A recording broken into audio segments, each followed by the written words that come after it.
All right, we're going to get started in a second here, so in a minute. So hold tight. Thanks.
All right, good morning, everyone, and welcome to the November 16th meeting of the Community Planning and Economic Development Standing Committee. I'd like to call the meeting to order and start with a land acknowledgement that the Halifax Regional Municipality is located in Mi'kma'ki, the ancestral and traditional lands of the Mi'kmaq people. The municipality acknowledges the peace and friendship treaties signed in this territory and recognizes that we are all treaty people. I would just like to acknowledge those who might be watching online and those in the gallery. Just a reminder to please turn off your cell phones. And we're going to start today's meeting with the annual election of the chair. And for this, I'm going to step down from the chair position, and the legislative assistant, Annie, wonderful Annie here, will run the election of the chair. Do you want me to literally step down? Okay. Or not literally, but physically.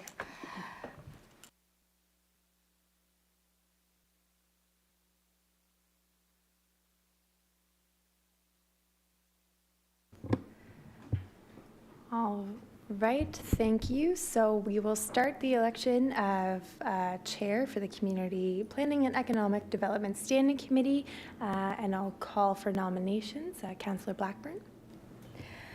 Thank you very much. I would nominate Councillor Patty Cuddle for the position of Chair of Community Planning and Economic Development Standing Committee.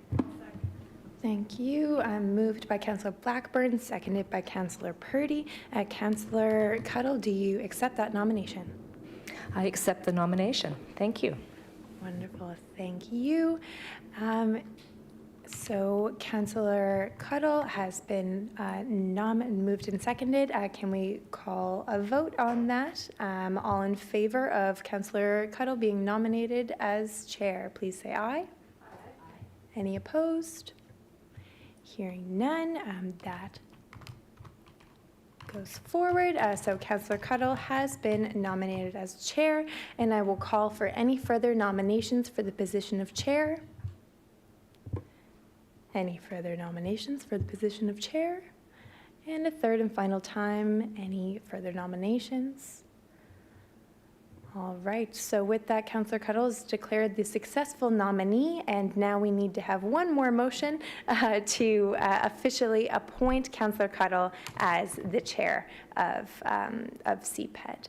So I would call for a motion for that appointment.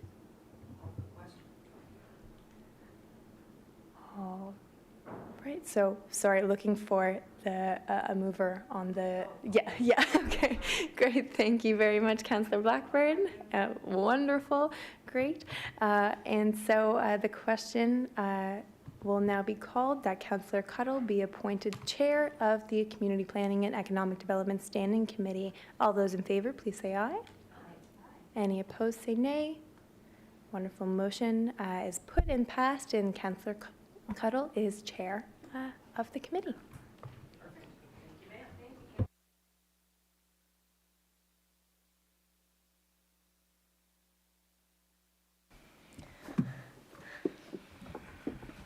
All right, thank you very much, Councillor Blackburn and Councillor Purdy. We will now move on to the next item, which is the annual election of vice chair. I will open the floor for nominations for the position of vice chair. Councillor Blackburn. Thank you, Madam Chair. I would like to nominate Councillor Trish Purdy as Vice Chair of the Community Planning and Economic Development Standing Committee. I so move. I second that. I would have been happy to second that. Okay. Okay, so I guess I'm just trying to figure out the notes here on this. You did such a great job, Annie. I don't know. I should just hand it back over to you.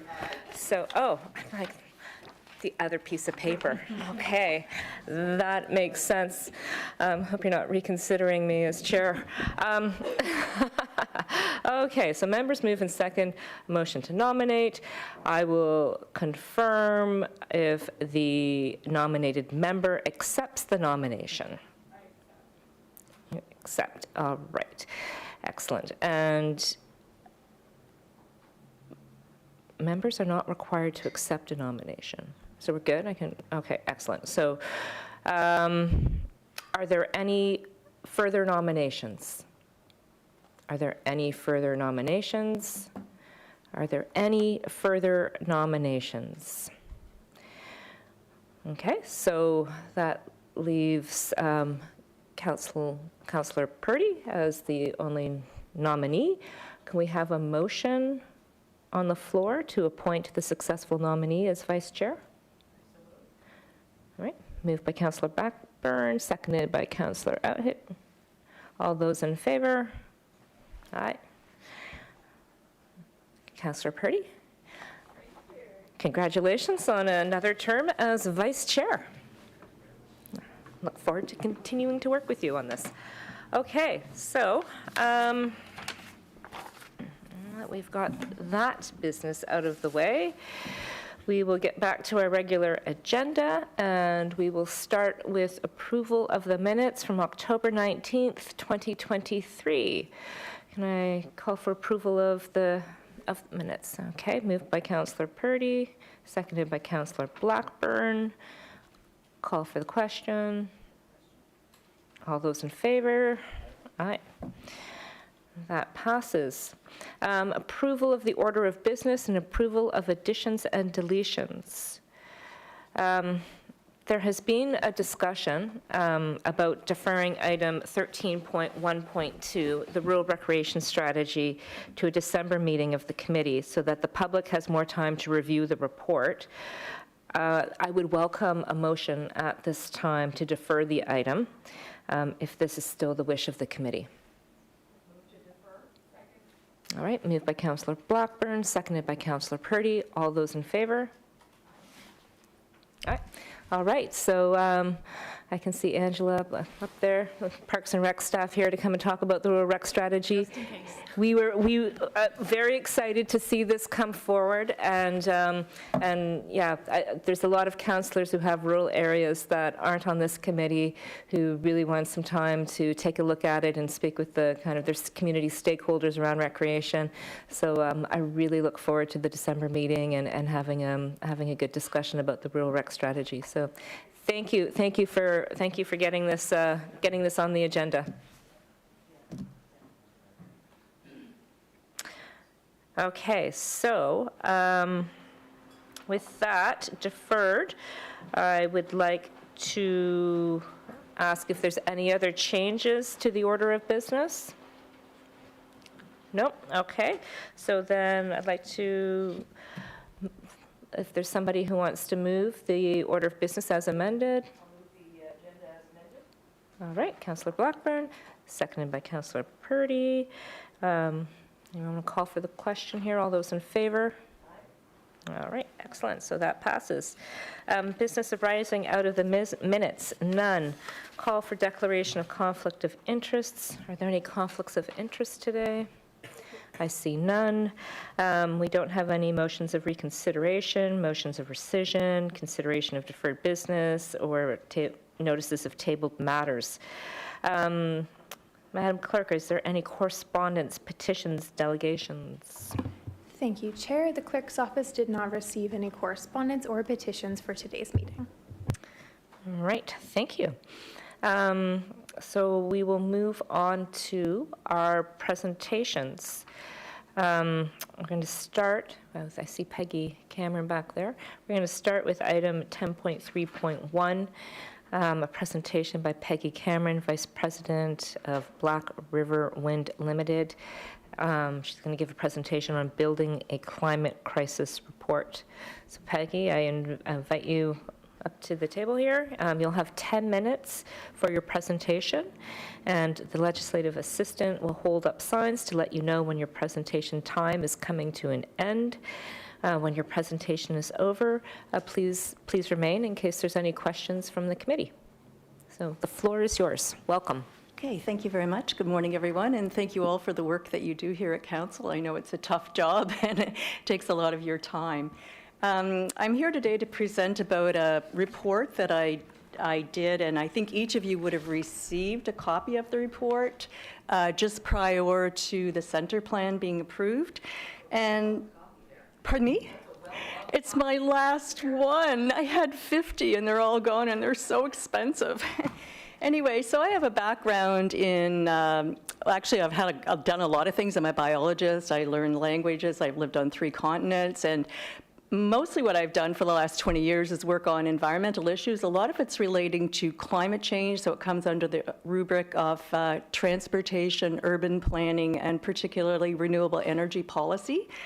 I wrote this report because I felt there was an absence of discussion around what the impact of greenhouse gas emissions associated with construction, demolition, and building was, and I was looking to see how that could be advanced. Globally, about 40% of greenhouse gas emissions or carbon comes from the built sector. About 28% of that is related to operational carbon, so that would be from heating, lighting, and cooling. We're aware of that because we live in buildings.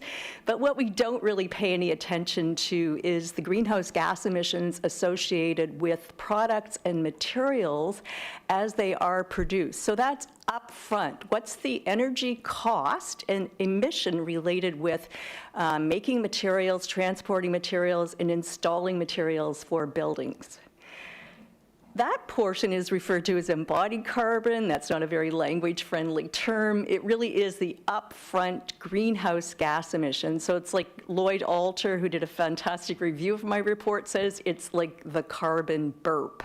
It happens right away. It can't be taken back. And that's different than operational carbon because operational carbon happens over the lifetime of a building. So what we emit now, we can reduce. But if we're building buildings that use products and materials that use too much greenhouse gas emission in their production, that's out there. And that's a little bit of a problem because in Canada and globally, we're trying to reduce greenhouse gas emissions by 50% by 2030, yet many of our emissions are still going up. A lot of it's because we're not even aware. But we are aware of operating emissions. As we reduce those, like if we get more efficient heating, lighting, and cooling, the proportion of the upfront carbon becomes more significant. By 2030, we imagine it will be about 50% of emissions related to buildings, and so on. It just has a greater and greater impact. The case study that I worked on for this was triggered by proposed developments at this block, which you'll recognize as Spring Garden Road and Roby Street. It was originally presented to the public by the center plan staff in 2016 as a potentially designated, what's the word? There's a term, I'm not remembering it. But anyway, high growth, targeted growth area. And it was proposed at that time they'd add 400 residents to this area. And they were asking the public, would we do 2 10-story buildings, 1 10-story building, and 2 5-story buildings? How would that be configured in the whole area? At that time, what wasn't considered was that Killam already had an approved building for 18 stories, which would be about 280 units, and that had been approved in 2012. As well, there was not much attention paid to the fact that it was Carlton Street is a designated heritage streetscape at the municipal, provincial, and federal level. It's designated as a rare early Victorian streetscape. And I know that the Heritage Trust had applied at least twice to have this whole block designated as a heritage conservation district because there were very significant homes and buildings in this area. The final thing about this, it was also identified as being one of the most constrained areas for infrastructure, so that would be presumably water and sewage. In the interim, 2 developers came forward. They had proposals for 16 and 26 stories, 22 and 24 stories. The public became very confused. What was going on? Was the heights of the towers changing? And so I worked with a local architect to model what was actually being proposed and to inform the public for the first time that it was 4 towers. And as we see here, over this period of time, the developers have continued and staff has continued to work with developers to increase the height of those towers so that now essentially all the towers have moved from 16, 22, and 24 and 26 stories to 30 stories. And in fact, recently, one of the developers, Lowen, has come back to the city and said, well, no, I'm not going to take the 30-story towers to the public. I want to come back and add penthouses and maybe atrium down the side that's glass. Those developments are going to cause the demolition of 12 to 14 buildings and about 110 to 114 small-scale affordable housing units and commercial units. So we looked at what would be another option using vacant land. With the demolition of just 1 building, we could install a 9-story building with about 550 or 650 residential units, depending how it's configured. That would protect the existing missing middle, and it would also feed into more of a respectful process for maintaining existing character of the building, the urban fabric, by distributing the units. And that's something that's viewed more favorably for affordability because this scale building can be built more quickly. It uses less intensive carbon material, and it also doesn't require demolition. So I hired a company called Mantle. They're a climate change consultancy. They examined the preliminary greenhouse gas emissions or carbon associated with the material for the 4 towers. I think at that point, one of the towers was still 16 stories. So this is a very conservative estimate. And it was 31,000 tons of greenhouse gas emissions. The option of 9 stories was 18,000 tons. And that is 40% less per square meter. So it is significant less per square area than the higher tower because of using less glass, less concrete, less aluminum, less steel.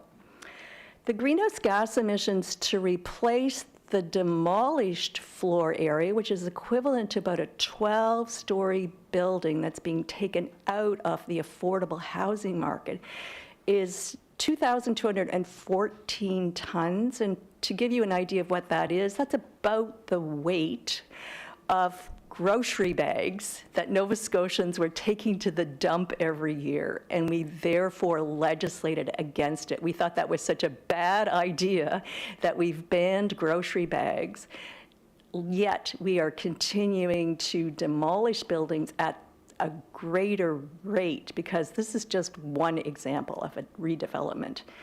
The information has been out there for some time, but many jurisdictions have been ignoring it. This was a chart provided by Keith Robertson from Saltaire about generally it being known that if you build from 1 to 6 stories, you get a much, like a third to a quarter as many greenhouse gas emissions per square area. And this was a report that came out just as I was finishing mine. It was an international review of 4 different kinds of cities, and the best urban form for density and for reducing emissions was high density and low rise, something like Paris. So something where most of the buildings are between 4 to 6 stories. So what would that look like in Halifax? Well, there's an example just up the street from us. It's on Queen Street, where a developer took a heritage property, he duplicated it, he reconfigured the interior, and he turned it into 10 units. There's our model, where we would be able to create 550 to 650. Then there's models of other cities like Barcelona, where there's an average 8-story with an interior courtyard that looks at giving people privacy, space away from noise, and many Halifax houses, the classic box-style Halifax house, have already been modified. So demolitions are a problem. We know that in the 20 years that I looked at, we had 2,535 demolitions. Since January 2020, we've had 450. According to Elizabeth Fry Society, this year we've had 200 demolitions, 300 renovictions, and we don't know what the unit count is. So I'll just quickly go through some pictures, and I think I'll stop. So if you have any questions, I'd be happy to answer them. Thank you. Yeah, thank you. Thank you, Peggy. Are there any questions from the committee? 1 second, I see Tim, your mic is on. Go ahead. All right, thank you. Thank you, Peggy, for the presentation. Have you ever done a comparison? I mean, one of the things you and I always liked, I think, was commuter rail. And when you talk about Paris and when you talk about other, we just came back from, I was just in London a week or so ago, and where you can have that distributed density more, fewer. Yeah, and I agree with you, but demolition's causing problems. I agree that, you know, in an ideal world, you have perhaps less height in some areas. But the difference in those cities is that you have this incredible transportation. So I can live in Bedford, or I can live in Timberley, or I can live in Dartmouth and jump onto a ferry, jump onto a subway, jump onto a commuter train. We don't have that. And we probably won't until we get closer to 1 million people have really good, despite my efforts and other efforts to try and get commuter rail to come back. We're probably not going to have light rail and a network of ferries and true BRT till we grow a little. Have you done the comparison, the trade-off that ideally, you know, we'll use your example on Spring Garden Road, if those buildings were lower and there wasn't have to be so many demolished, that would have been good for greenhouse gases. Okay, fair enough. But what is the trade-off with that compared to building those types of buildings in the suburbs and then having everybody driving downtown or jumping onto a diesel bus, and what harm that does to the environment and the greenhouse gases versus having them downtown on Spring Garden Road in a building that may be ideally higher than you like? We can't have our cake and eat it too. That's the problem. And we can't compare ourselves to other cities who can basically jump on a subway or a train and come from anywhere to downtown. Have you done that comparison to say, ideally, this is what we could have, should have done on Spring Garden Road, but at least we didn't put this 30-story building in West Bedford, in Larry UTEC, in Baker Drive in Sackville? That's a very long question. We should meet for coffee sometime. Yeah, One thing I exactly. would say is that the difference between what I'm talking about and what you're proposing is these are emissions that are happening right away. Absolutely. So the emissions are out there. So we can't recapture them. We're at a crisis where we are supposed to be having our emissions by 2030. Right. So a question I would put to all councillors is, why are we still looking at reliance on the car? Why haven't we moved forward on things like commuter rail? Or why would we at this time have a city that's acquiring property on Roby Street to widen a road to accommodate cars and buses instead of focusing exclusively on making buses be the way that people prefer to travel? And I can refer you back to a letter. I was just looking at it last night. I wrote a letter in 2011 when the city made the decision to put the roundabouts on the North Common. And that was because at that time, they had just received a report that would say it would cost $30 million for commuter rail all the way out to beyond Bedford to Windsor. I think Well, it Windsor was Windsor Junction. Junction. Well, we tried to do commuter rail. The problem is we don't own the infrastructure, and CN said no.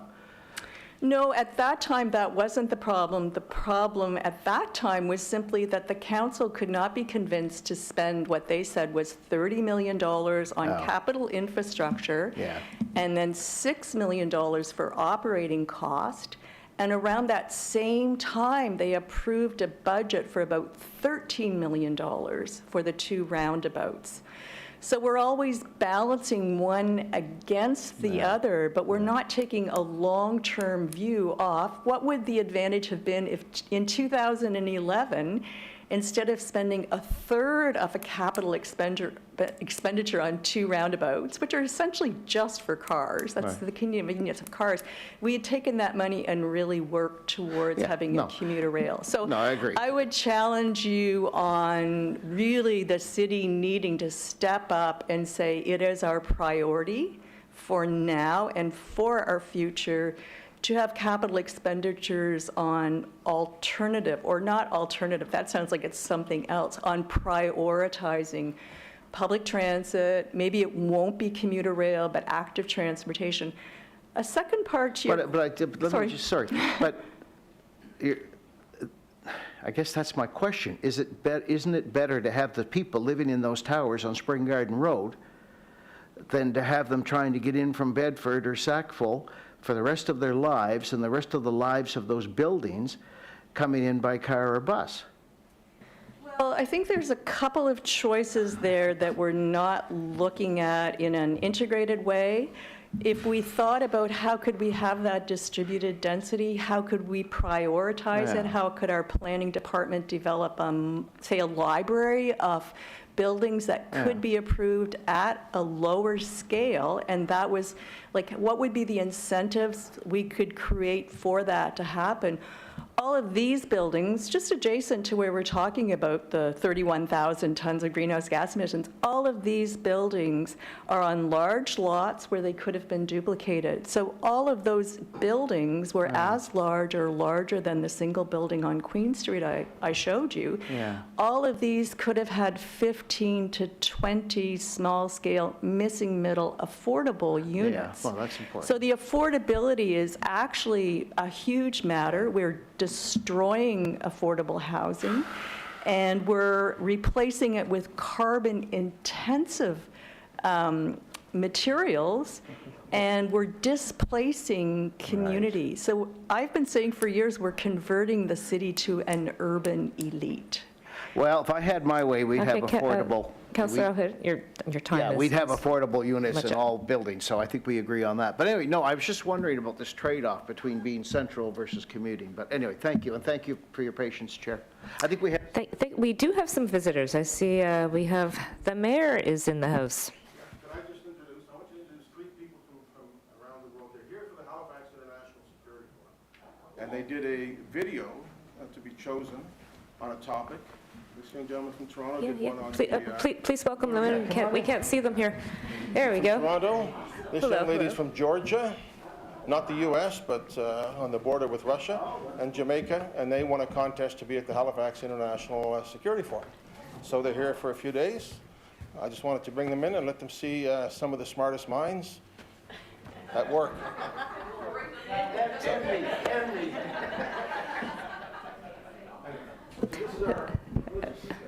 This is, yep, CPAD.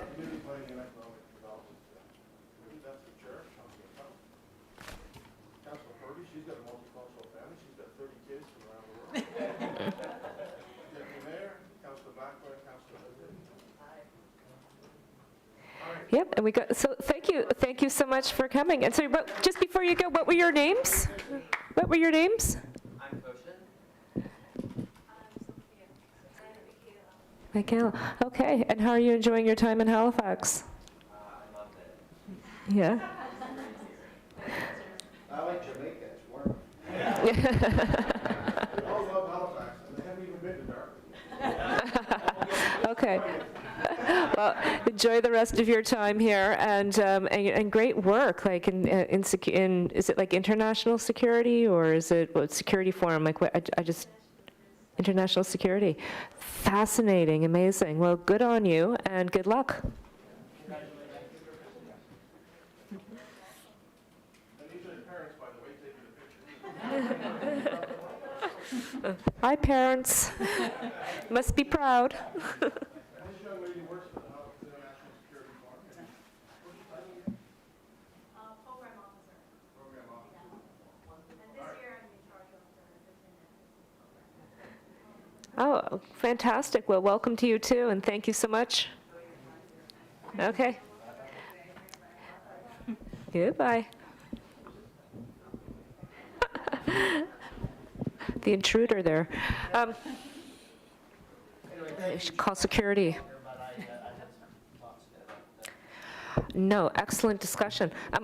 I don't see any other questions on the board, and Tim, I was listening intently to this conversation because I had very similar questions in regards to, if you're going to build this housing anyway, it's already going to have, because we need the housing, we need the new construction, it's already going to have the embodied carbon in it, no matter where we build it. What is the offset between having it in a place where there's good transit today, because we know it's going to be a while before we get a good transit system in place, so we are working for it, and I think BRT is a general priority of this council. But what is that trade-off? But what I think I heard in listening to the discussion with Councillor Out-Hit is that you just don't build 30-story towers. It's not about that. You had a graph there that showed I don't know if we can pull that up again, Annie, the image that showed the stories with the greenhouse gas emissions and how as the building gets higher, the greenhouse gas emissions per unit go up. I don't know if that's per unit or per building. I don't know what pardon? No, no, there was another, that one. Perhaps it's missing in my presentation what the implications are between the different height. Building a building that's under 6 stories has a third to a quarter less greenhouse gas emissions associated with the materials per square meter than anything above that. That's the carbon that's being emitted immediately. That's what we're putting out there if we're choosing to build buildings that are taller than that. And those buildings, it's very counter to what our logical thinking is, but taller is not better for density. Those buildings are often referred to as like towers in the park because you have to separate them from other buildings. They take a larger area for staging. I didn't get to mention to Councillor Out-Hit, but these buildings could have probably up to 600 or 700 underground parking spots. So all of the ways we're trying to transition away from transportation are not being modeled in what we're doing. All the ways we're trying to reduce our greenhouse gas emissions is not being followed through on. And we have, as the mayor has been saying in the public, we have a lot of approvals. Right now, we've got like 11,000 units that are permitted. We've got 200,000 that could be being built. And there's constraints now on the market because of interest, materials, and labor. But there's always constraints. There's studies that show increasing height does not increase the rate at which buildings are built. Yeah, Yeah. so I'm just cautious of my time here. Sure. I don't want to hog the whole floor here, even though I don't have a clock up. But so I guess some of my questions back to this in particular, something that I think we need to understand more deeply, is what accounts for this difference?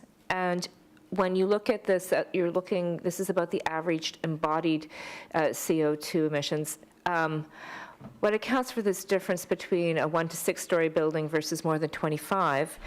And what about in terms of operations? Do you find, is there a benefit between the mid-rise and the high-rise in operations? Like, what might cost more in the embodied carbon might get made up for in the operations?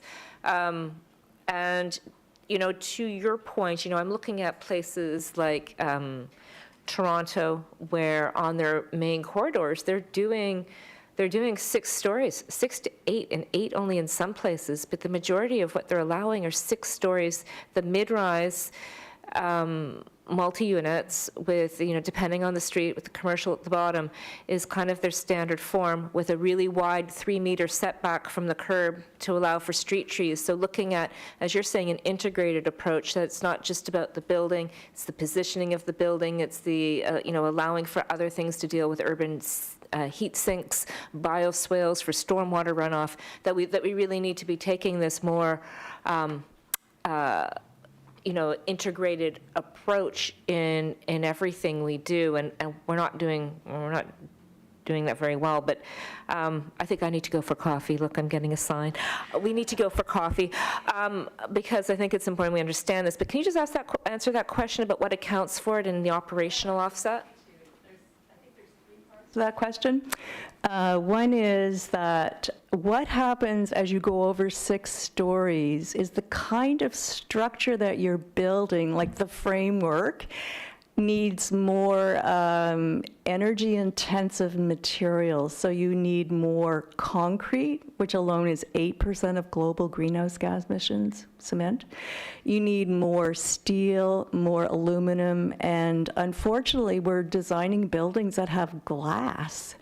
So those are the very intensive materials. Under 6 stories, if you have a good design and careful selection of materials, you can actually have buildings that are getting close to carbon neutral or negative or positive if you add solar on the top. That's impossible for higher buildings. The second question was, what about the advantages of high rises as far as operationally? Operationally, there are no advantages. Most modeling for green high rises is only ever used as a predictor for the cost of operational energy. If you look at actually what is used, apart from what is modeled, they are excessively, exceedingly energy intensive. They're kind of energy pigs. If you look at an elevator, operating elevators in a high rise can account for 10% of the operational energy. Then if you look at the style of buildings that we're building with glass, you don't live in a greenhouse if you're looking at being efficient in heating and cooling. And if you look at all the ways we think we're improving design to modify effective wind or shade or having slim towers, that essentially ensures that we're even being more wasteful of materials. So if you have setbacks, if you have any kind of modification of what the front or the back or the side of a building looks like, all of that means more material, more cuts in and out of the envelope of the building, more places where there's thermal bridging, where we can lose energy. And the final thing is about the density. Again, because there's so much of an area of a high-rise building is dedicated to, say, wider corridors, stairwells, elevators, all of these, and mechanical, you mentioned mechanical, operational, we simply don't get the benefit from the density that we believe. And that's a hard thing to grasp in your mind, because if you think if it's higher, it's got to be having more people in it, and that's not borne out in the evidence. All right. Okay. Thank you, Peggy. Over coffee, we can discuss what that means for other infrastructure like road and water and sewer. But thank you very much for your presentation. I don't see any more questions from the committee. No, we're good. Okay. Thank you. Okay, one quick closing comment. I wanted to say that there's a lot of evidence about what different cities are doing to ensure that affordability is protected, and I have a huge list of examples of what we could be doing, so I can follow up with a letter to you, and hopefully some of you will take the chance to meet with me for coffee. It's very important these buildings are being built, and I think in the future we'll look at them and we'll say, that's a climate crime. It's really unfortunate, the direction that we're taking. All right. Thank you for your time. Thank you. Okay, so next on our agenda, we have another presentation on Building Complete Communities Research Project by Sydney Griffiths, who is here with us from the Ecology Action Centre. I'm going to invite Sydney up to present, and you will have 10 minutes. And the legislative assistant will hold up signs to let you know when your presentation time is coming to an end. When your presentation is over, please remain in case there's some questions from the committee. So welcome, Sydney, and really glad to have you here. The floor is yours. Wonderful. Thank you so much for having me. It's great to see you all. My name is Sydney Griffiths. I am a Master's of Planning student at Dalhousie, and this past summer I completed my co-op term at the Ecology Action Centre. At the Ecology Action Centre, I was an intern on the built environment team, where I conducted some preliminary research into complete community development. And so I was able to speak to some of the council members as part of my research, and this presentation is in part to circle back and share my findings, but also to inform those of you who haven't yet heard about this research, as I think it's useful given the current state of planning in HRM, particularly given the regional plan review and the upcoming suburban plan. So there were 3 parts to my research. I started with a literature review to do some background and determine how academics are thinking and speaking about complete communities. I then moved into a jurisdictional scan where I looked at 5 different Canadian communities who are pursuing policies or projects relevant to the development of complete communities. And then I conducted 15 different interviews with stakeholders, including councillors and local planners. I spoke to development professionals in HRM, as well as expert planners from other jurisdictions who are working in these areas. So the issue, sprawl. Sprawl is kind of like an environmentalist's worst nightmare, and it's a nightmare for a lot of other reasons as well. It's marked by land use segregation, unrestricted growth in green spaces, and negative externalities like unaffordability, greenhouse gas emissions, higher costs to municipalities, and barriers to socialization. And so complete communities have largely been thought of as the solution to sprawl. Complete communities are mixed-use settlements which provide and support an accessible range of work, retail, services, housing options, transportation options, and public services for the people living within them. And they really support the idea that growth doesn't have to be something that's unsustainable. In fact, complete communities foster environmental, economic, and social sustainability. As you can see from this graphic, your basic needs are within a short walk, roll, or cycle. And I wanted to note the housing choice. So we see that there are single detached homes as well as high-rise apartments in this graphic, but there's also the inclusion of missing middle or infill housing, which is anything that falls between that single detached unit and the high-rise. So why is this relevant? As we all know, HRM is rapidly growing, and according to the draft regional plan, 90% of new growth is going to be concentrated in urban and suburban communities. So we have a really exciting opportunity here to sort of retrofit our existing communities to enhance the housing, transit, and amenities within them to account for the needs of residents and ensure more sustainable communities within HRM. So moving into some models from other jurisdictions to kind of highlight other communities who've implemented tools to facilitate complete community development.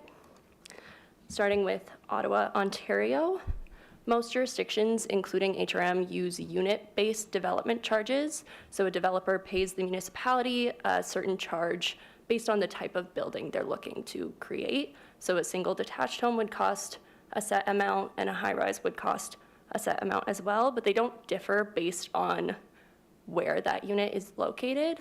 And so the developer often, just for financial sustainability reasons, will choose to develop on open green space because it ends up being cheaper for them to do so. So Ottawa decided to combat this by using area-based development charges, and they used their green belt as kind of a buffer.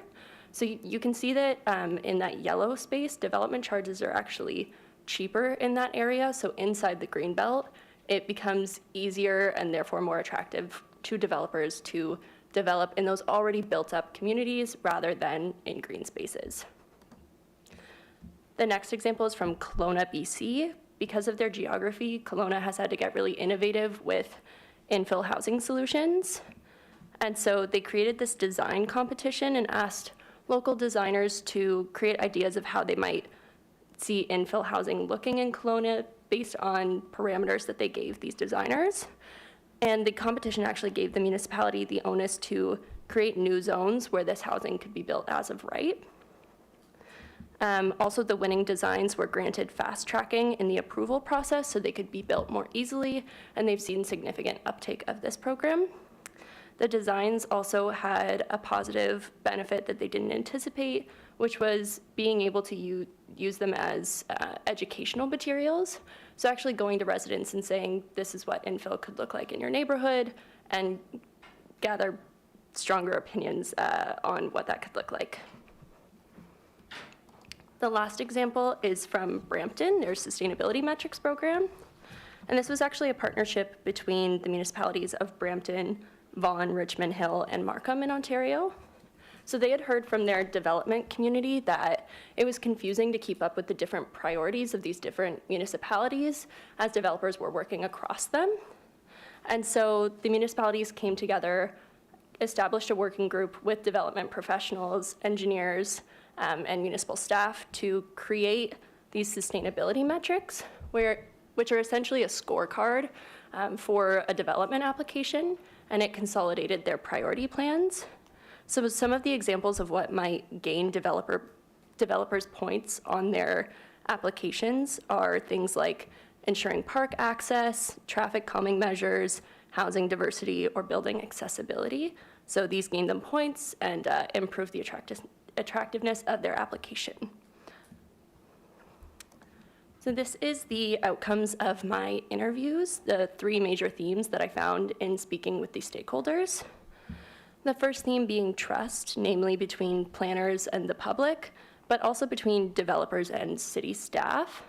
So it was noted that developers felt as though they weren't being trusted by municipal staff to do good work, and that was creating barriers to development. Secondly, engagement. It's obviously crucial to your work and to the planning process. But there was also a point made that we need to do better at engaging diverse and underserviced stakeholders. Specifically, there were concerns raised that councillors are listening to a loud minority rather than a silent majority of folks. And the final theme that came out of the interviews was change. It appeared that there was a contention between how we've traditionally done planning and how we're looking to do it in the future. And there was a comment made from a planner at HRM saying that HRM is really trying to move from a reactive approach to planning to a more proactive approach. So some takeaways that I'd just like to leave you with today. there's a need to engage this silent majority.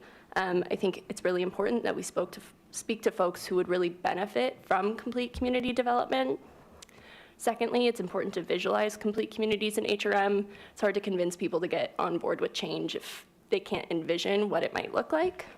And finally, I would just ask that you continue to show support for progressive and proactive plans because we really need them.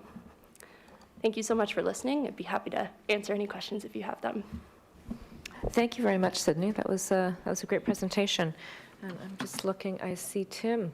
Tim, you have a question. Do. And thank you for being here. I think we chatted, and I think we talked a little bit about West Bedford, where we did a lot of good things, but perhaps needed a town center and a little less car dependency. So to give that sort of complete community, which I think, and I hope we will use when we develop some projects upcoming in Dartmouth and beyond. Did your research touch on this whole listening to vocal minorities versus listening to the greater community? This is the arguments that the provincial government is using for them coming in and taking away some of our power, if you will, or having the ability to overrule us or more easily overrule us, because an example that Councillor Blackburn and I have is we honestly believe that an area wasn't great for development because the roads were jammed and there was no room at the school. To which the government comes back and the UARB and others come back and say, well, no, you really can't consider that. We need housing. It's not within the MPS things that you can look at and consider. Did you touch into that at all with the developers and with staff on how they felt this move by the province might influence how? The good thing is things might be done faster, in my opinion. This is my opinion. I want you to comment on my opinion. The good things is things might be done faster. The bad things is that we might build anything and anything, everything and anything anywhere. And will we have complete communities, and will we be able to say we need the town center, we need the public transportation in there sooner? Did you get into those sort of discussions with folks, and what were your opinions on that?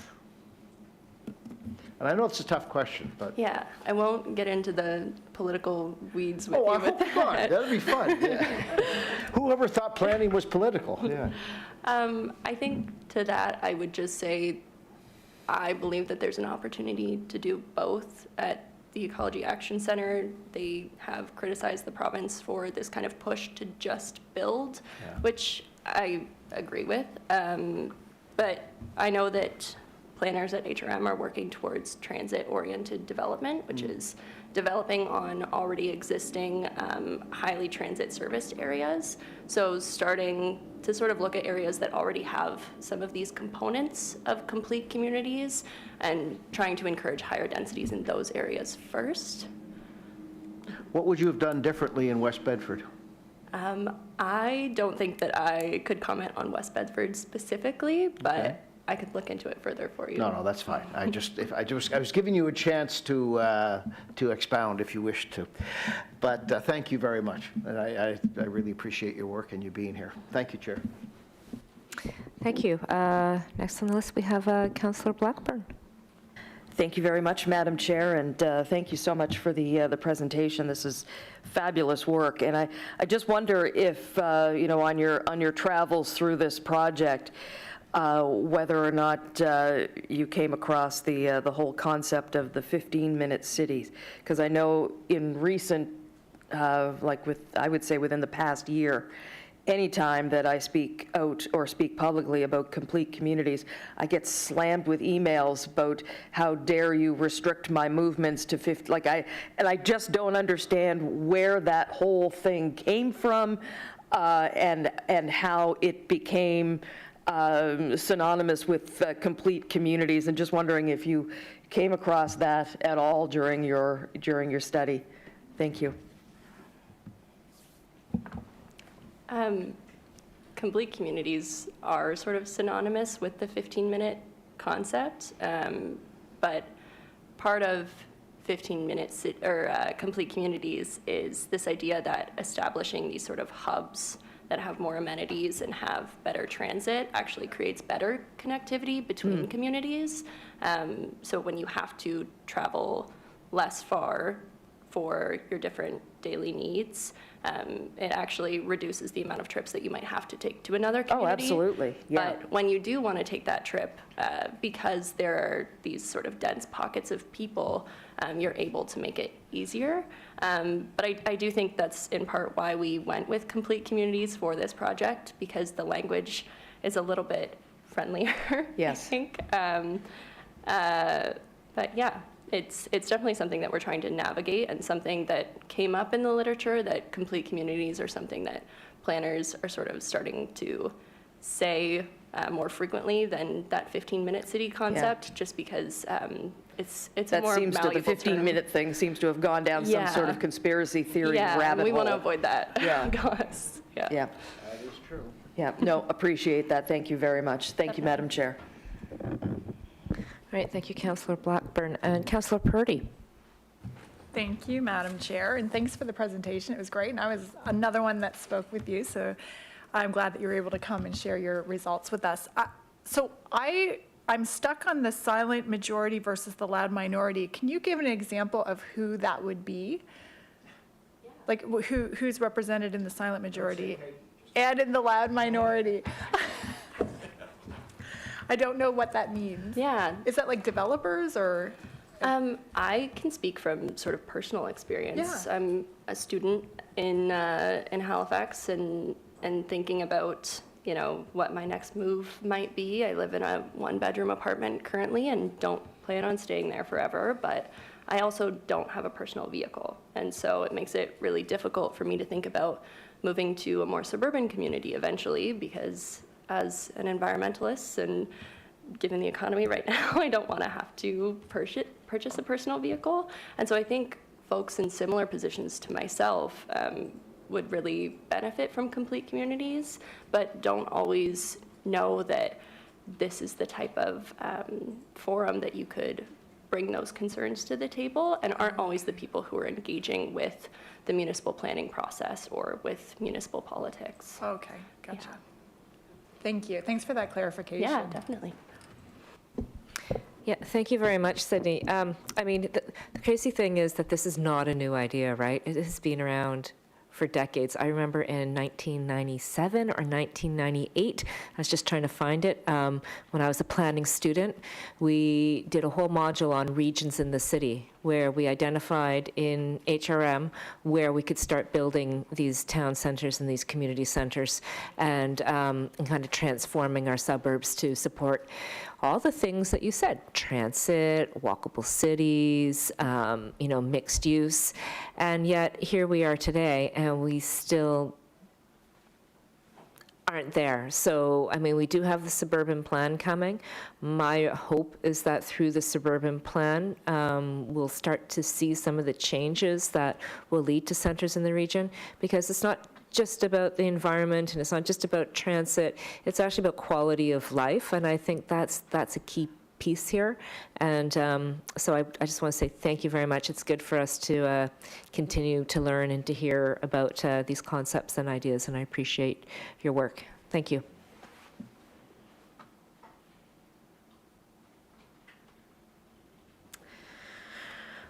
Okay. So now that we're all inspired, I'm going to move on to Ian. Are you inspired too? Oh my gosh, more inspiration. Public participation is next on the list. And Madam Clerk, is there anyone signed up for public participation? Thank you, Chair. There was no signups for public participation for today. Okay, so I will then make a call to the gallery here that if there's anybody in the gallery that wishes to come forward, please let it be known. Is there anyone in the gallery who wishes to speak today? Is there anybody in the gallery who would like to speak to us today?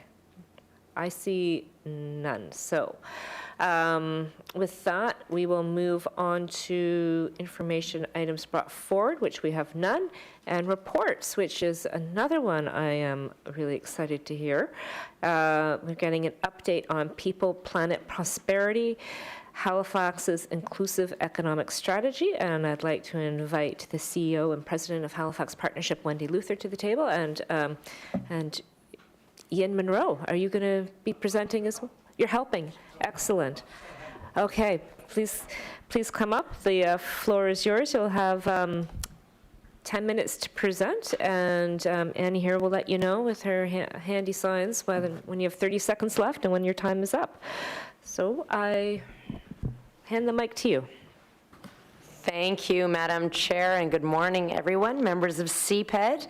Thank you for this opportunity to provide an update on the progress against deliverables of People, Planet, Prosperity, Halifax's inclusive economic strategy for 2022 to 2027. And as our chief economist and key AV tech is here, perfect. And on to the next slide. Yeah. In March 2022, Regional Council approved People, Planet, Prosperity. This strategy has a vision of a prosperous, growing Halifax that puts the people and planet first, with a goal of increasing the region's GDP to $32 billion and population to 650,000 by 2037. The strategy is supported by three 5-year strategic goals and 17 5-year objectives, which are supported by 73 actions. Of these 73 actions, 39 are led by HRM, 25 by the Halifax Partnership, and 9 are co-led by both organizations. The report in your package includes updates on the 73 actions for the period January 1st until September 30th of this year. Today, I'll provide an overview of key highlights over this period for actions led or co-led by Halifax Partnership and answer any questions you may have regarding our work. Our chief economist, Ian Monroe, will now present Halifax's latest economic data. Next slide, please, and over to you, Ian. Thank you. Good morning, everyone. You can see several stats on the screen here, and several of which are unchanged from when I was last here in front of you in July, I believe. We won't have another population estimate for Halifax until January, but by tracking quarterly stats for provincial population growth and making some assumptions based on Halifax's historical share, it seems reasonable to expect that after Christmas we'll get news that Halifax population grew by around 27,000 people, pushing our population as of July 1st, 2023 to around 510,000. Just last week, we received the latest economic forecast from the Conference Board of Canada. They do not predict a recession, but GDP growth for 2023 will be modest at 1.8%. Halifax's economy, they predict, will continue to grow at this rate annually on average over the 24-27 period. On the labor market, the unemployment rate for Halifax dropped just shy of a record low in January of this year at 4.2%, before kind of spiking back up to 7.2% by August. The unemployment rate decreased both in September and in October when it came in at 5.8%. All the while, both the labor force and the number of people employed in Halifax continued to grow. Really the two biggest economic concerns remain, as they have for some time, housing affordability and inflation. The average home price in Halifax in October was $531,000. That's up $13,000 over the September figure. As a point of comparison, though, the peak price was reached in April 2022 at $603,000, so we're down from that. After dropping to the 2.3% range in May and June, inflation shot back up over the summer. Halifax saw an annualized inflation rate of 4.9% in September. The next inflation data point will come out on Tuesday. Thank you, and back to Wendy. Thanks, Ian. Now I'm pleased to share highlights of Halifax Partnership results from each of the economic strategy's 3 goal areas. Next slide. The Promote and Maximize Inclusive and Sustainable Growth goal is to grow GDP to $25 billion by 2027. So here are some of our Halifax Partnership actions. Investment attraction.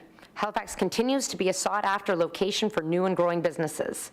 Between January 1st and September 30th, Halifax Partnership helped attract 11 new companies to Halifax, which will create an expected 194 jobs. So one of these new companies, which is celebrating their grand opening today, is SEMA Plus. Now, SEMA Plus is a private consulting engineering firm, which we do need to continue our housing and other growth needs. They have 30 offices across Canada, employ over 3,000 across our country. So we've been supporting them in their expansion to Halifax. They're just starting with 10 employees, but have plans to grow to 25 plus as soon as possible. So they want to be active contributors to our community and have come on as Halifax Partnership investors already. So we're thrilled to welcome them to our business community. Now, during this reporting period, the partnership has provided aftercare support to 12 new companies, connecting them to talent, business development programs and services, and Halifax's business network, making sure that they succeed when they make the decision to come to Halifax. Now, our business retention and expansion work, or BRE, our Smart Business Program team conducted consultations with 260 companies. 196 referrals were made to the Smart Business Action Team, members and partners. And outreach to businesses affected by wildfires accounted for over 150 of the BRE visits being reported. Now, as you may have heard, during the wildfires, the Smart Business team stood up a wildfire disaster response team to support impacted businesses in collaboration with Discover Halifax, HRM, and Invest Nova Scotia. And the Halifax Partnership did direct outreach to 300 businesses that self-registered through HRM 311 and helped them connect to all sorts of resources, mental health supports, government programs, business services to help them recover as quickly as possible. Now, we have created a disaster recovery business support page that's a permanent part of the Halifax Partnership website to be able to communicate this to businesses on the ongoing basis. And our work in rural economic development, our specific account executive who works to support rural parts of HRM, met with 114 businesses and provided 87 referrals to their partners. And for both urban and rural employers, the greatest challenges continue to be labor shortages and finding housing for new hires. So those two issues are clearly linked. In our African Nova Scotia Road to Economic Prosperity plan, in September, the African Nova Scotia Road to Economic Prosperity team, or ANS REP, held their annual community summit and inaugural international conference. I know we had many councillors in attendance. REP continues to collaborate with HRM and other stakeholders to address development and land use issues in ANS communities. As a result, HRM has made bylaw and zoning changes that are helping to address issues and advance community priorities in Beachville and Upper Plamons Plains, and this is truly inspiring and groundbreaking work. So look forward to speaking with you more on that at an upcoming meeting. In international partnerships, in January, Mayor Savage signed a formal international partnership agreement with the Lord Mayor of Portsmouth in the United Kingdom. And in September, we hosted a delegation from Portsmouth to develop and strengthen our business ties between our two cities. And finally, in this section, our Halifax Innovation Outpost team. Earlier this year, Halifax Partnership and Volta launched a collaboration to support 6 clean tech startups. And very recently, we have launched in partnership and very interestingly funded by the National Zero Waste Council based in Vancouver and the Guelph Wellington's COIL program. We are running with them a Circular Food Solution Challenge, which provides funding and support for Nova Scotia-based businesses and organizations to pilot and test circular food solutions that will reduce and reuse food waste and mitigate climate impacts. And we've supported 65 startups and scale-ups since January. So bringing these examples to life, a company, Aquarica Tropical Fish, is a locally owned retail tropical freshwater fish store in Bedford. And their store is in Bedford, but their storage facility is in Westwood Hills, where the fire began. So all the fish being held there died as a result of the wildfires. Mr. Chang, the owner, wasn't sure if his business qualified for provincial aid because the business is registered in Bedford, which was outside the evacuation zone during the fires. But our smart business team worked with our partners at the province and with Aqua Rica's, around Aqua Rica's situation, and they were approved for aid based on this additional information. Very unfortunately, a few weeks later, Aqua Rica was impacted with heavy rains in July, filling their retail store with 18 inches of water.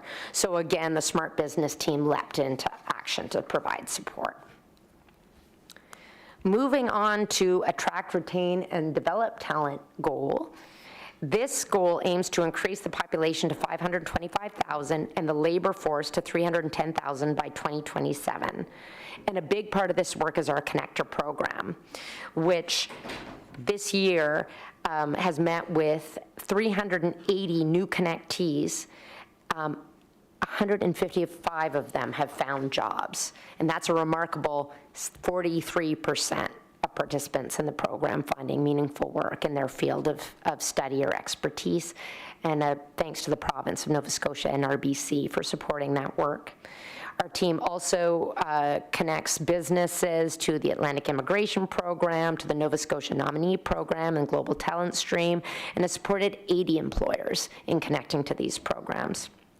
And as you know, it was approved here with support of HRM. The partnership has developed and is implementing the Halifax National and International Recruitment Pilot, which is focused on attracting skilled international talent to Halifax, particularly those working in the construction sector. And through this program, we now have a licensed recruiter and immigration specialist on our team to support this initiative. Naveen is now overseas at recruitment fairs, attracting these workers and working with multiple construction sector organizations who don't have that resource on staff to do this work. So we look forward to coming back to Regional Council in January with an update on that initiative. And driving it home with an example, this is one of our connectees, Uliemi, who moved to Halifax from Nigeria with his wife and 2 young children. You know, he comes as an educated immigrant, and after settling in Halifax, he worked with our Connector team, attended networking, training, virtual recruiting events through employer, and connected with employers in his background of IT and financial services, and through that landed his job with RBC. And the final of the 3 pillars, making Halifax a better place to live and work goal, aims to increase residents' well-being on a regular basis. The 2 actions led by Halifax Partnership are focused on climate action. The first is to establish and seek private sector endorsement of a CEO charter for climate action, and the second is to help business adapt to provincial and federal government carbon pricing programs and policies. So in March, HRM and Halifax Partnership announced the launch of the CEO Climate Action Charter, with 18 organizations becoming founding signatories. We've had more signatories join on since, and to the best of our knowledge, this is the only private public sector type of commitment to climate action that is place-based anywhere in Canada and perhaps even the world. The Charter provides a unique opportunity for collaboration between business, government, and both secondary leaders to share best practices and innovate climate action approaches and solutions to achieve individual and collective goals. And together we aim to accelerate progress towards achieving net zero emissions by 2050. And on to the next. So as we look ahead, years 3 to 5 action plans, as we continue working with partners to implement year 2 of the economic strategy, which ends March 31st, 2024, we are also collaboratively developing the years 3 to 5 plan for 2024 to 2027. The economic strategy review is a fine-tuning of objectives and actions in response to changed circumstances and economic conditions since the strategy's original approval. And the review process is now underway, led by a project team, led by Ian Monroe, and HRM and Halifax Partnership staff. And the team is currently engaging with our respective business units and other key partners and stakeholders. Now, we'll be back to CPED in the new year with a recommendation on years 3 to 5 actions, and then hope to have approval in place as we start the new fiscal year.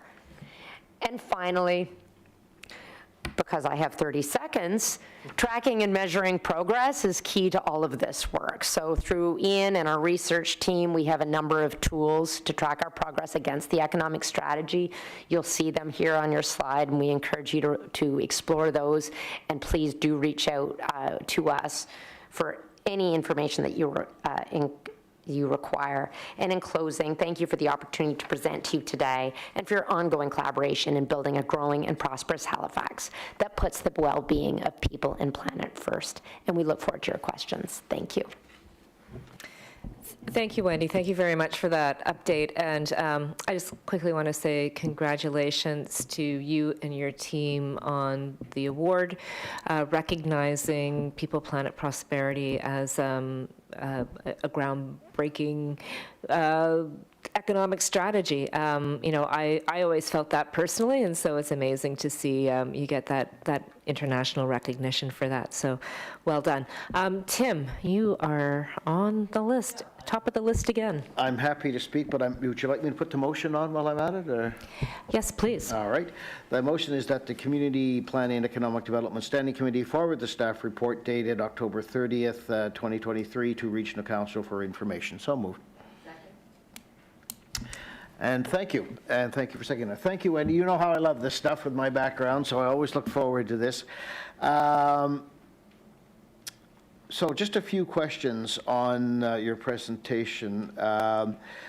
Unemployment was down to, but basically and Ian, you being an economist, once it gets down around 4 or 5%, you have zero unemployment because you've got 4 or 5% that can't or won't work. That's the bluntness. We are starting to go up. So I'd like to hear what you thought the reason for that was. You say confidence isn't as great for the first time. I'd love to know some of the reasons for that. How are we doing wages-wise? Because it used to be Halifax was known and Nova Scotia was known as a nice place to live. Come down here, we'll cut your wages. We won't pay as much because it's a wonderful place to live, and you'll smell the salt air and whatnot, but you won't have as much income coming in, but that's okay. But now the reality is we do have higher costs, we do have higher taxes, we do have higher utilities than some places and whatnot. So how are we doing with wages keeping up with that? Obstacles to folks staying here. And I'm going to pick on Sydney here for a minute because she is one of these ones, like my 2 daughters at Dal. We're finding rents are going higher, buying their first house is going to be more expensive. But people coming here from other cities in the country still find this affordable. So that's that interesting sort of scenario. And I'll use the West Bedford example, where they'll say, well, I sold my house in Ontario or Alberta or BC, and my house in West Bedford is cheaper. Tim, I'm spending longer in traffic than I thought I would. My taxes are higher than I thought they would be, and there's not enough for the kids to do. So there's this balancing act where we all want growth. We all want people to come here, but are we ready for the growth? And this goes back to a little bit, again, I'm picking on Sydney there, where we talked about, are we going to build anything everywhere? Are we going to try and have complete communities that have things for the kids to do, transportation, et cetera, et cetera. And what are you hearing from the folks coming here? Because I am hearing from the folks coming here. Well, they love Nova Scotia and they love their councillor, of course. But what are they're not so thrilled about the traffic and the public transportation. So I'd love to hear what you're hearing about that as an obstacle, if you will, the people coming here. Are taxes becoming an obstacle? Is transportation and traffic becoming an obstacle for you, helping you at your job? And the other plug that I'm going to make for about probably the 15th year is that you are in charge of economic development and what I call sales and marketing, if you will, for our organization. But we don't really officially hear from you during budget season. And to me, if this was a corporation and we only heard from accounting and operations and we didn't hear from sales and marketing, I would find that very strange. But we don't. And I hope that with our new CAO and CFO and whatnot, that maybe I would love for you as part of the budget discussion process to come in and say, this is what we're doing right to attract and keep people, this is what we're doing wrong to attract and keep people, and make that as part of our budget discussions. So I hope you will have that opportunity, and I hope you'll ask for that opportunity, and I'll try and help you get that opportunity. So there are some questions largely for Ian, I guess, but I'm really curious to see how we're doing with not only getting people to come here, but kind of keeping them happy once they get here. Thank you for, I was going to say the question, that's, There's a few. I'll try to hit them all. Hope I got them down in my notes. It's very thorough. First of all, you spoke about unemployment, and yes, once you get down to, people can debate what the number is, but there's a certain low level where you're not really going to get any lower. And I'm not sure it's because people don't want to work. It's often because of what we call frictional unemployment. There's somebody unemployed because finished a job, new job starts a month from now, you get surveyed in between, you're unemployed. So we're still pretty close to that. And if you look at where we are in terms of our long-term unemployment story, I mean, even at the 5.8 we had last month, that's pretty good compared to what we would have been really used to in the 80s and 90s and so on. I remember. Yeah. The other thing I'd point out is that what I was citing there were monthly numbers, and those are highly volatile. They swing up and down, right? Kids coming in and out of school, university, and so you can expect a lot of flux in those month to month. On confidence, we track and report two different confidence measures. One comes from our annual business confidence survey, which goes in the field every year in February, March. So the data point you saw there would have been from surveying that was done in February and March of this year. If I had shown you a chart with that confidence index figure over the long term, which for us goes back maybe a dozen years or so, you would have seen it still looked reasonably high compared to the long-term average. What happened is when things started to really turn around and go well here, 2016, 2017, that thing annually rose. And then to my great surprise, it kept rising during COVID. And I think part of that is because the precise timing of it going in the field. Do you remember when we were getting all that media press about Atlantic Canada is the place to be in the pandemic, New York Times and so on? That's exactly when that survey was out in the field. So I think here, we were quite rightfully feeling pretty good about ourselves. So while a lot of the world's in kind of a not a very good place, we're thinking, we look pretty good right now, and business confidence actually spiked to a record high that year, and now we've kind of come back down a little closer to normal. So I don't think there's anything necessarily troubling in that decrease. It's almost to be expected. Consumer confidence, the folks at Narrative Research are kind enough to share that with us. They go into the field every 3 months, I think, with that. It's gone down mainly because inflation's gone up, interest rates have gone up, people are worried. It's that simple. Yep. Councillor, through the chair, I'll just add a nuance. It's a own personal reflection, but I do find it quite fascinating when the news is reporting slowing of confidence, slowing of spending into 2024, like this is a surprise or a negative, whereas that was the purpose of the federal exercise, to increase interest rates and to slow the economy. It was very, very, very purposeful to motivate a slowing of consumer behavior and confidence. And now we are seeing that slowing, and it's being reported on like a negative or a bit of a surprise. So. You can't win another.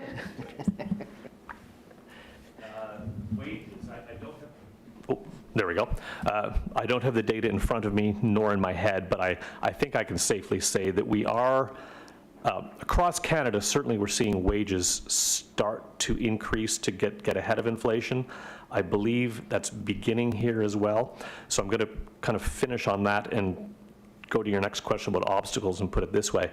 You're right that traditionally one of our selling points for both businesses and people was you people can come here, and we could say that our cost of living was lower. That was largely a function of real estate, because real estate was very much markedly lower in here than, say, Toronto or Vancouver. Other bits of your lifestyle, like groceries and taxes, not necessarily, but in aggregate, you could still kind of come out ahead. And because of that, we could say to employers, if you come here, you don't need to pay people as much because their costs of living are lower, and that all kind of worked for us. With everything that's happened over the last couple of years and things spiking, it's still cheaper to buy a house here than it is in Vancouver or Toronto, but that margin has eroded somewhat. Yeah. And I'll tell you an anecdote from last week. I was invited to be a guest speaker at a class at Dalhousie, an economics class. So, 19, 20, 21, 22-year-olds in the room. And somehow we kind of came onto this topic, and I had 2 or 3 voices in the room sort of speaking about, my friend or my cousin or my brother or my sister, making that point that, it used to be the case that it was okay to come here and work for this much because we could get an apartment for that much versus Toronto. And now they're saying directly in their own lives and the lives of their family and friends that, that's getting a little shaky now. I think we will, this is just a prediction, not based on any modeling or anything like that, or any science, but I expect we will see wages increase, tend to accelerate here because employers are simply going to have to pay it Competitive. to keep people here. So I don't know if you want to gamble on that or not, but my guess is we will start to see that happen more intensely here just because employers are going to need to compete to keep the people. And I'll turn it back to Wendy. I can add to that, specifically in the tech sector. So even pre-pandemic, large multinational tech employers, you can guess who I may be referring to, would have different pay bands for staff located here versus those in Toronto versus those in New York because of the environment. They could get the talent at a certain price, and so they would apply that depending on the region. They had to eliminate that largely early on in the pandemic because with remote work, staff are now talking to each other about across the country, across continents, what each other's earning, and they could quit a job for the one employer here in Halifax and pick up with another job in Toronto and not leave the comfort of their home. So that practice didn't make sense anymore. So for our large employers, we're seeing a pandemic-induced leveling of salaries across country. Just the 2 things that, the traffic and transportation and budget season. I don't know if you have any thoughts on either of those. And yes, I'm asking you for an opinion that. So traffic and transportation. Is that becoming an obstacle? Yeah, it's inextricably linked to our growth into housing. So if you can't get to work, if you can't get to amenities that you need in the day of your running of your lives, then you can't easily work and live here. And that's where larger cities have more of that infrastructure in place. If suddenly we're now comparing ourselves to Toronto and Vancouver and Montreal that have a very different transportation infrastructure than we do here because they have had to, as they've gone past 1 million much earlier. I am incredibly heartened by the conversations that I'm a part of with HRM staff on their planning for growth. And that very much includes Dave Rigay and Transit, who I met with just last week. So we have gone from having stagnant growth to shrinking, especially in our younger populations, to being the fastest growing city in the country in a relatively short period of time.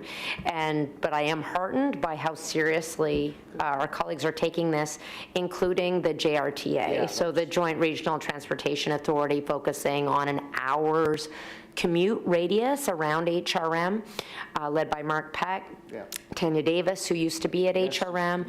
So we're planning now a business presentation focused on transportation because the business community needs to know what the plans are, because that helps them in attracting workers to their companies, especially, I was going to say, especially those not located in the urban core, but that doesn't apply anymore. We have transportation needs all throughout our municipality. We have the case where workers are working in the urban core. They're living in the urban core, but they're working in Bedford or in West Bedford more specifically, or vice versa. So it's the interconnectivity throughout our whole municipality that is key. Yep. And we need to hear that at budget season. And we're signaling, signaling that this is important. And it's amazing to see ridership up to where it was, pre-pandemic levels and slightly above. But it does build into that business confidence to know that the infrastructure is there to support the businesses, workers in town. Well, you've said a lot of things that I absolutely needed to hear, so thank you. Excellent. You're full of questions this morning. It's great and really good questions. I don't see any more committee members on the speakers board here. I'll just say thank you. I too was going to ask about the fluctuations in the employment numbers, but I think you answered that. And back to an earlier discussion we're having about how everything needs to be integrated. One of the things I want to note in your update today was about the CEO Climate Action Charter and how this isn't just about embedding the responsibility in one person or one department. It is really about embedding climate action in everything we do, not just within HRM and our departments, but when I say HRM, that includes all of our businesses and all of our residents too. And so taking a lead on that from the business perspective and getting businesses to look at what changes they can make to address climate change is really important. But just to comment on the final point you made about the GRTA and looking at the transportation network, not just in the urban core, but within the region and beyond HRM, tying that into what Sydney was saying, it's like making sure that doesn't lead to sprawl, but it leads to good planning and development. And there is a concern right there, it's a concern right now where I think the provincial government understands the transportation needs. It's like getting them to understand the importance of good planning to make that transportation network really successful and to make the things that will attract people here successful as well. So it's all tied together. Thank you so much. Always appreciate hearing from you both. And we will see you. When are you coming back? You said you'll be back? January for an update on our international recruitment efforts. Excellent. Well, we look forward to that, and we'll see you soon. Okay. Oh, wait, motion. We put the motion on the floor, but we didn't do a vote on that. Thank you. So call for the question. All those in favor? All right, so that passes. Thank you. Okay, next on the agenda, we had the rural recreation strategy, which we've deferred. And now we have 13.1.3 bylaw N208 construction noise updates. And for that, we have Kasia Toda. It's like so many of my favorite people here today. Kasia, please. There is no presentation. So, yes, we do need the motion, and Tim. I'm happy to put the motion on the floor. We move that the Community Planning and Economic Development Standing Committee recommend that Halifax Regional Council adopt bylaw N208, amending bylaw N200, the noise bylaw as set out in attachment B of the staff report dated September 27th, 2023. So moved. Just a quick question. Obviously, I support this, and I've been one of the areas that had a lot of requests for changes to our construction noise bylaw. My question is for somebody in the room, be it legal or Kasia, whatever, what happened with Bill 225 and this? Because one of the things that I haven't been fighting with the province as much as some of my colleagues have, but one of the things that got up my nose was to do with this construction noise times, the construction hours, and this belief that if we stopped at 8 o'clock instead of 9:30, we were going to slow down housing development or something. Where are we with 225 and our this bylaw amendment? I'd invite Kasia up to answer that if you can. I think they would have had to act by now, but I'm not sure. Thank you through the chair to the councillor. So we have not heard of any action following the passage of the legislation. Okay. So the bylaws stand as passed by council about a year ago. I will view that as good news then, and happy to support. Thank you. Thank you, Chair. All right, any other questions or comments? Nope. Oh, Deputy Mayor? Thank you, Mr. Chair, and thank you to staff for the work. I mean, makes sense. I have no problem with what's put forward. The only question I had is just on the concrete piece, where we're allowing that to go to 9:30.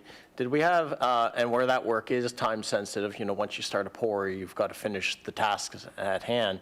Was there any discussion at all around, well, maybe we should just set a start time that you must get started by X in the morning, and not bother to have an end point to it, right? The work is done when the work is done. Through the chair to Councillor Austin, yes, that was discussed with both industry and also with our building officials. And it was felt that 9:30, going back to 9:30 was reasonable. We still have the exemption process that's in place that can still be enacted, that also then allows us to have some mitigation ask for some mitigation measures. And actually, since the bylaws where the exemption process was put in place, we had 11 exemption requests, and 10 of those were for concrete. So it's not a huge number, but it's still valuable. So going beyond 9:30 is still possible if necessary, but it requires a simple exemption request. Did of those 10 that were exemption requests, do we know if we had allowed it till 9:30, would they have still needed an exemption? I don't have all those details in terms of that. So maybe we could find that out before this goes to regional, Sure. Since we have some time between now and then. It just to me, like, if the goal is to set a time that eliminates the need for exemptions for concrete pouring, given the particular sensitivities around that, like, let's pick a time that, like, from an evidence point of view is well aligned for it, right? Or say, thou must start pouring by 9 in the morning, right? If you're gonna not have a time, right? Like at the other end, just for the particular unique challenges of that particular piece. So, just thoughts on that.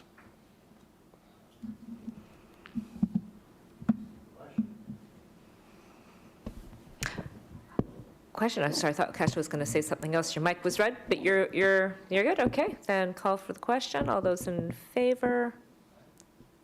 All right, that passes. Thank you. Thank you, Kasia.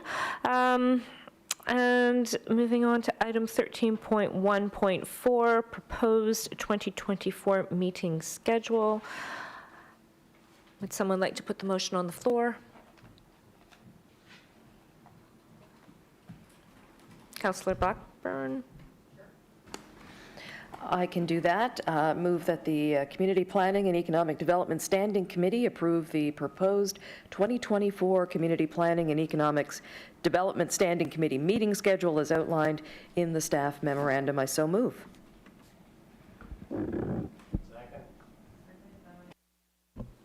Seconded by the Deputy Mayor. All those in favor? All right, that passes.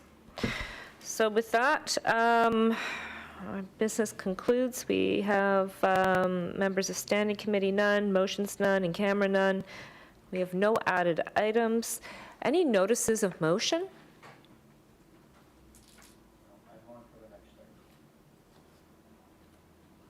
For the next, okay. Date of next meeting? One second here, let's get your mic on. We have a comment from Just a quick Councillor. question on that. We mentioned earlier today that we wanted to defer the discussion about rural recreation to the December meeting. My caution on that is I think that's an important issue, and we want the public to have time to look at it, and also we want councillors to attend this meeting. Would it be better actually to push it to January or earlier in December rather than late December and risk not having that attention that we want from either councillors or the public. So just something for you to think about, Madam Chair. You obviously set the dates with staff, but I mean, I would either have it early in December or move it to January if you want to have attention and attendance. So we did have some discussion about that, and if we were to kind of follow the calendar, December 14th was the date that we landed on. January, we start to get into budget. True. And there was a feeling that we wanted to have this come up before budget. So, yeah, we did have a discussion, and I will support your decision. Okay. All right. Well, thank you very much, Councillor. Okay, so Annie, in terms of setting the next date, do we need to do that now? Thank you, Chair. No, I think usually that's something that's done outside of the committee space during like agenda review, but I think committee members seem to be in agreement on that date, so I can proceed with that on my end and communicate that to all members of council. Yeah. No, Councillor Blackburn. Just a heads up that, just checking my calendar, if we're going with the December 14th date, that's also the date of the City Hall Christmas potluck. It starts at 11 a.m., so. Yes, I noted that, and that kind of popped up on our calendars after we had the discussion about December 14th, but I note it starts at 11:30, and CPED usually starts at 10, so Perfect. I think if we keep the agenda for the 14th kind of tight and focused on the rural rec strategy, we should be able to wrap up and go downstairs and enjoy the potluck as well. Sounds good. I'll put in the Donair dip before I come to CPED. Thank you. Thank you, Councillor Blackburn. Okay, with that, I will ask for a motion to adjourn. Okay, thank you. We are adjourned. Thank you, everybody.